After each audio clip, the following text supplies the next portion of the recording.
Why does Boston's famous 1976 debut album have a UFO on it? Why are so many 70s video games about outer space? Why does the 70s have such a sci-fi energy to it in general? This is what I intend to explore today. According to what I have named the stages of cultural grief, every decade has a theme which lines up with the regular stages of grief. As such, the 70s is shock.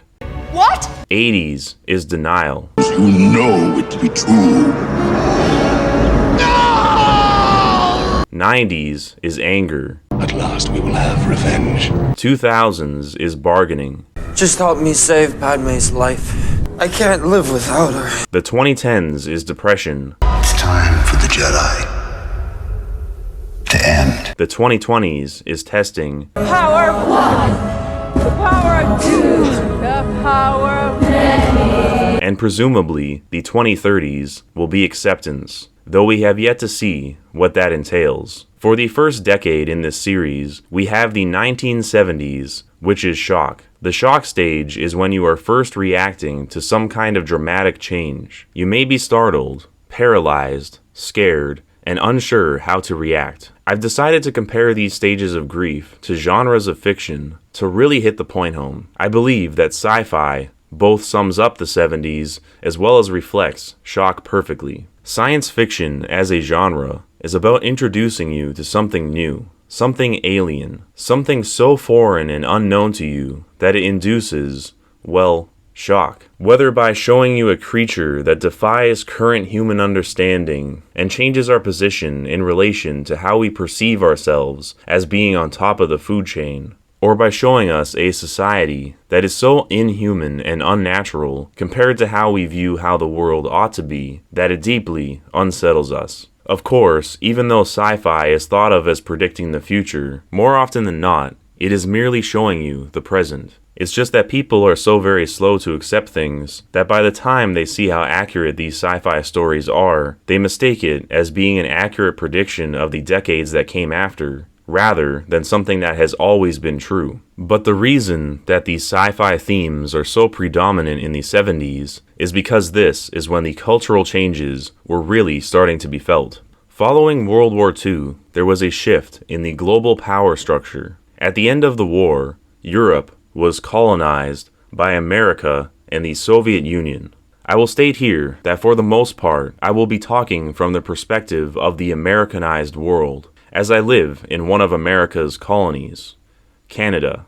It is very likely the Soviet Union and places that were occupied by them could have a completely different set of stages of cultural grief. For instance, even though the 70s is the shock stage in America, in the Soviet Union, the 70s might have been anger or another stage. The American world isn't necessarily in sync with the rest of the world. And this ties into my other caveat, the boomer generation. I'm going to be talking about boomers a bit, but again, this mostly applies to the American world. If someone happens to be from the boomer generation, but does not live in an American-occupied region, they most likely do not share the same characteristics that we generally apply to boomers. That aside, boomers were born between 1944 and 1964. They were the first generation to know nothing of a pre-World War II world, a time before American colonization. In 1970, the youngest boomer was 6 years old, and the oldest boomer was 26. This means that the boomers were the youth in the 1970s, and thus were being introduced to many new concepts. And it makes sense that many new artistic mediums would develop. The 70s is when video games first hit the market, when metal music was first blasted on the radio waves, and when Star Wars first appeared in the cinema.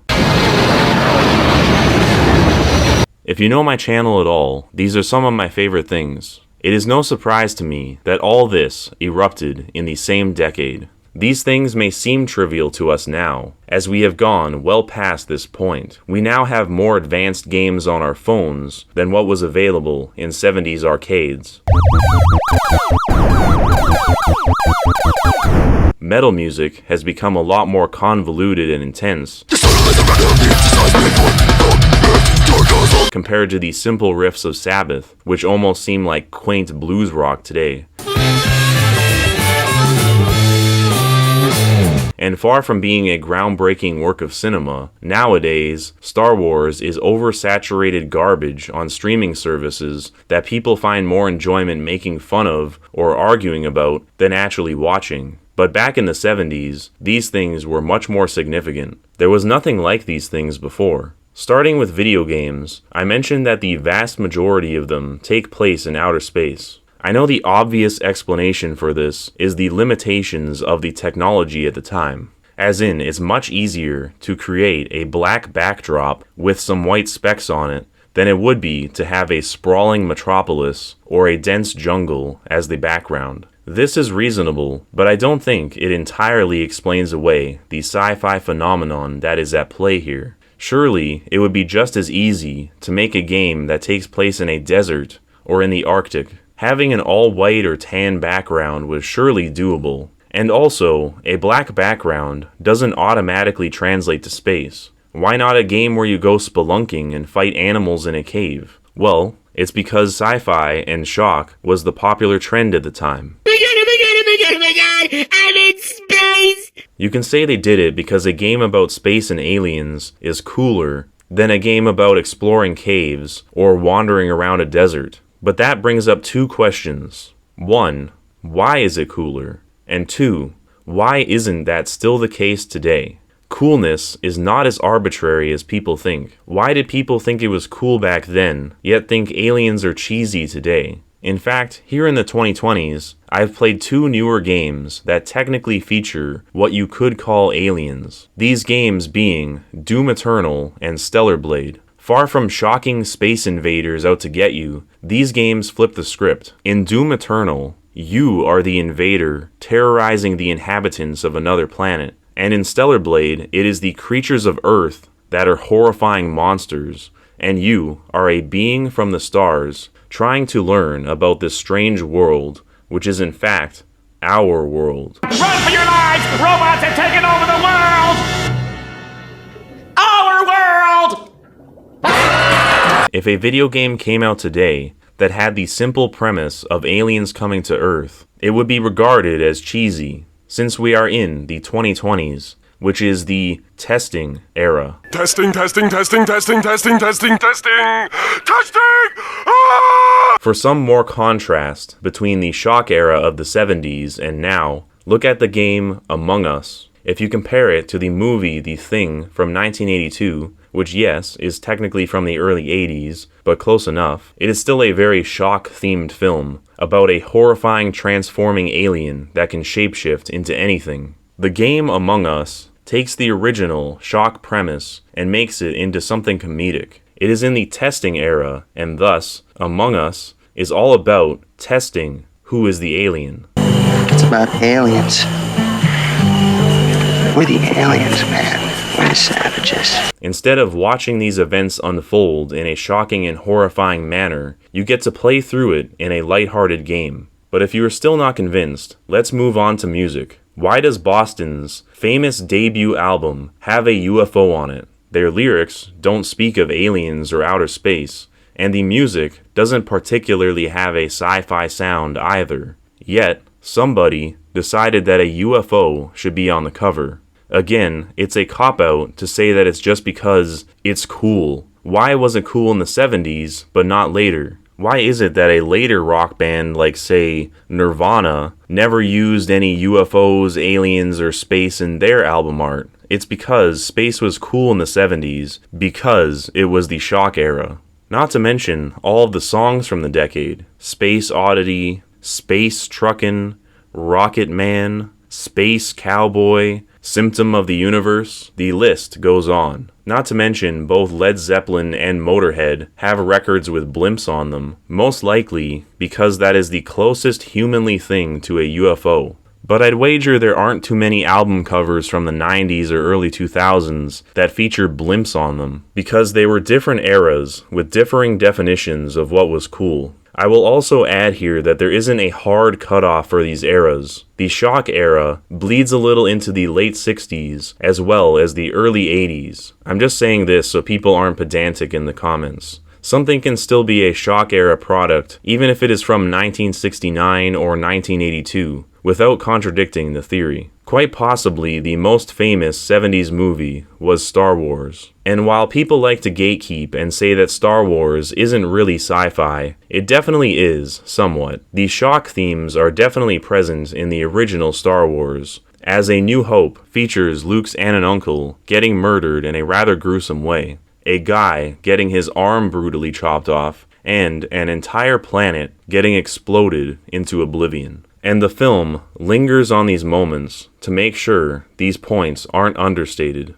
The Star Wars films after this one don't really linger in this way, and the tone is quite different. You can even see a huge difference in the way that death is approached. In A New Hope, when Ben Kenobi dies, this is a shocking moment, and Luke even needs to be consoled. Shock is a stage of grief where one can't believe or process what has happened. Can't believe he's gone. And the original Star Wars is all about Luke adjusting to the sudden radical change to his life. In The Phantom Menace, however, when Qui-Gon dies, because this is a movie of the anger era of the 90s, Obi-Wan jumps straight to being angry. You can feel how livid he is, and he is driven to get revenge on Darth Maul. A New Hope, however, is a shock story through and through. Luke cannot live the way his aunt and uncle lived because the Empire took that away from him. And in some ways, this is exciting and thrilling, as he gets to go on an adventure and he discovers how to essentially use magic. But it's also terrifying. Luke's life has gotten significantly more difficult, and the threats of the Empire as well as the dark side loom over him. I believe this is quite allegorical, intentional or not, for how the American Empire disrupted people's way of living and changed their lives forever. The boomers were the first generation to grow up under these new conditions, so it makes sense that many would relate to Luke. However, unlike Luke, many boomers did not find real magic,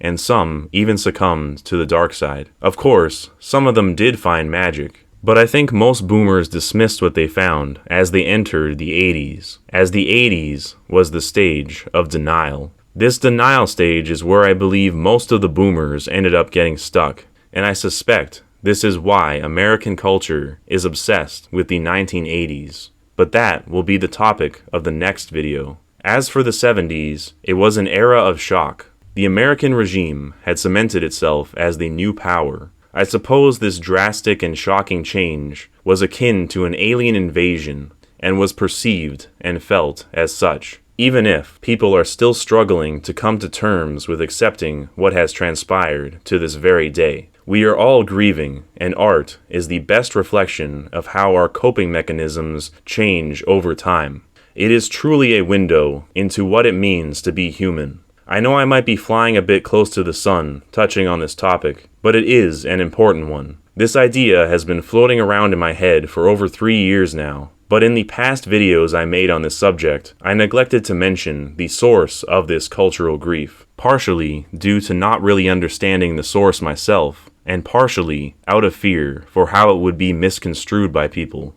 But I thought I'd just finally put my conclusion out there. I plan on covering all the decades, but I had the least to say about the 70s, so I hope this also makes a good introduction video. I have a lot more to say about the 80s, which will be the next video in this new series. The 70s was merely the beginning of our cultural grief. It was the shock stage where we were introduced to a new global hegemon, and the youth of this time were the first generation under this new rule. We constructed new mediums in order to process this occurring change and express our surprise, terror, and excitement about this changing world. It was the beginning of our occulturation, and it will continue. That's good. You've taken your first step into a larger world.